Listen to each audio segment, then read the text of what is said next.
नमस्कार, आप देख रहे हैं न्यूज इंडिया। आपके साथ मैं हूं अभिषेक। लेंसकार्ट के जिहादी चश्मे पर बवाल मचा हुआ है।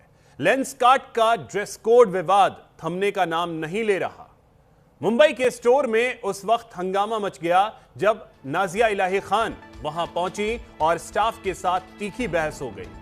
नाजिया इलाही खान एक्स पर शेयर किए गए एक वीडियो में लेंसकार्ट के मैनेजर से कहती हैं, क्या आप यहां शरिया लागू करवाना चाहते हो? उन्होंने वीडियो में लेंसकार्ट के मैनेजर की भूमिका पर सवाल उठाए।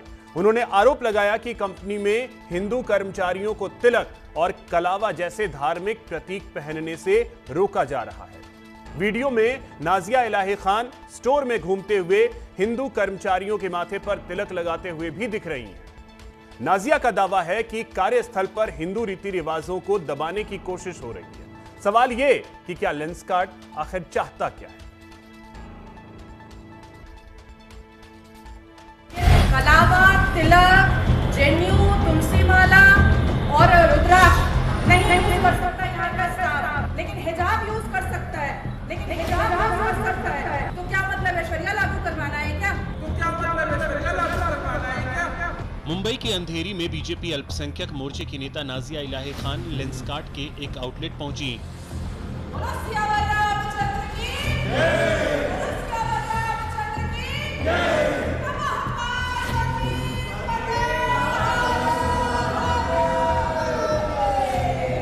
और स्टोर के मैनेजर मोहसिन खान से पूछने लगी, क्या नाम है आपका? इसलिए बंद करवाया तिलक? तिलक कलावा बंद करवाया।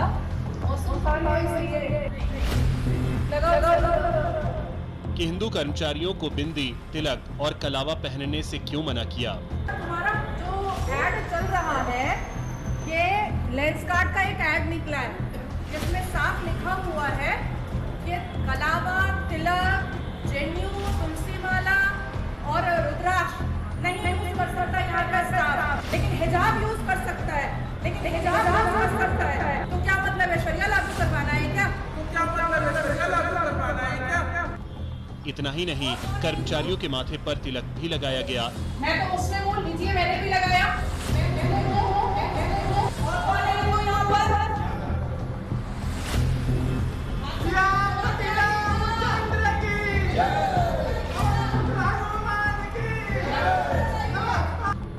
बीजेपी नेता नाजिया इलाही खान मुस्लिम स्टोर मैनेजर से बोलने लगी, जिहादी पाकिस्तानी शरिया लागू कराना है क्या?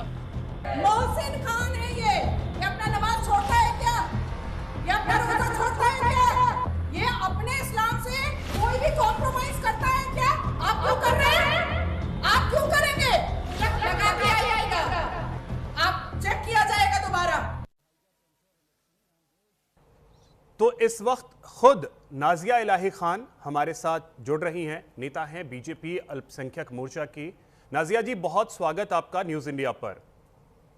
और नाजिया जी, मैं सबसे पहले आपको बहुत साधुवाद देता हूं कि आपने वो किया जो करने की हिम्मत कई लोग जुटा नहीं पा रहे थे।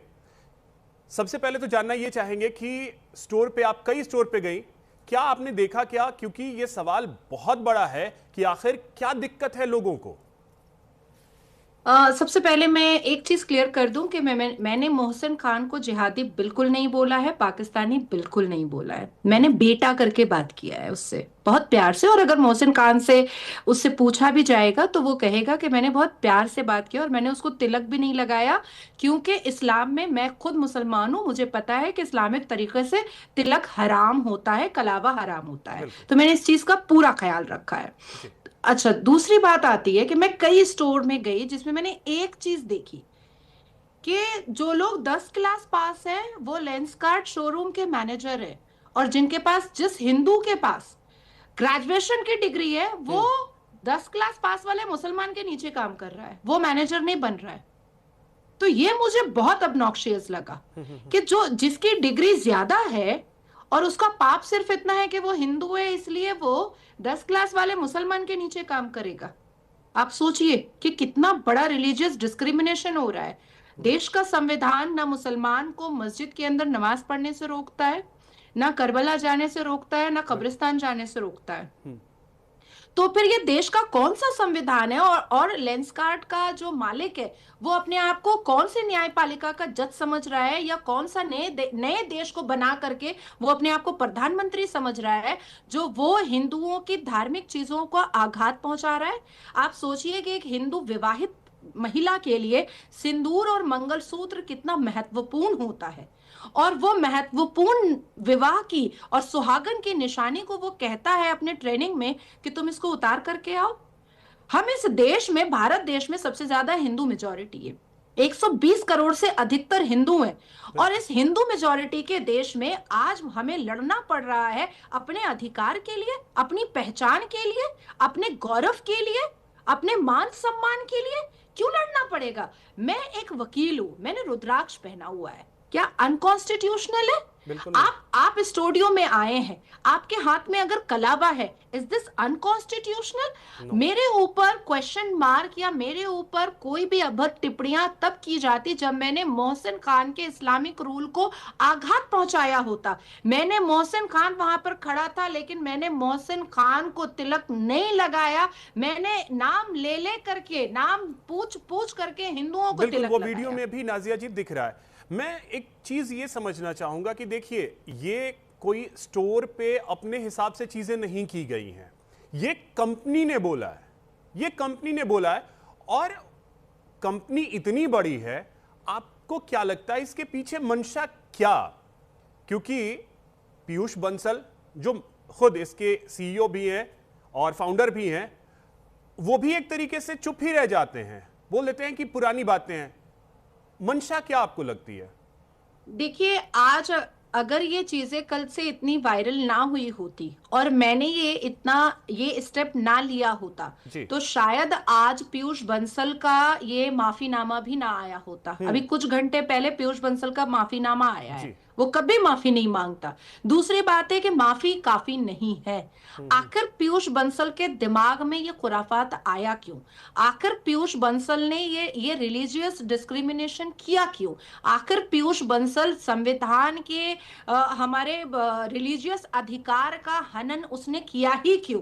तो ये एक जांच का विषय है, क्योंकि जिस हिसाब से आईएसआई और लश्कर तैयबा के मॉड्यूल बस्ट हो रहे हैं, जिस हिसाब से कुछ लिबरल हिंदू भी आईएसआई और लश्कर तैयबा और टेररिस्ट ऑर्गेनाइजेशन के कन्विंस में हो करके वो देश का ताना बाना बिगाड़ने की कोशिश पैसे के लालच में कर रहे हैं, तो क्या पीयूष बंसल साहब भी ऐसा कोई प्रॉक्सी स्ट्रैटेजी को अपना करके हिंदुओं की धार्मिक चीजों को आघात पहुंचा रहे थे? मैंने साफ कहा है और कैमरा के सामने कहा है कि मुझे लेंसकार्ट से या लेंसकार्ट के मालिक से कोई प्रॉब्लम नहीं है, उसकी सोच से प्रॉब्लम है। ऐसी सोच हम नहीं बर्दाश्त करेंगे। कोई मुसलमान को अगर मस्जिद में नमाज नहीं पढ़ने दिया जाएगा, मैं तब भी आवाज उठाऊंगी, लेकिन कोई मुसलमान अगर जबरदस्ती रोड पे नमाज पढ़ेगा तो मैं उसके खिलाफ भी आवाज उठाऊंगी। और एक संवैधानिक व्यक्ति का यह अधिकार होता है कि वो अच्छे और बुरी वक्त में आवाज जरूर उठाए। मैंने जो बात बोली है कैमरा के सामने, still I am struck with my earlier statement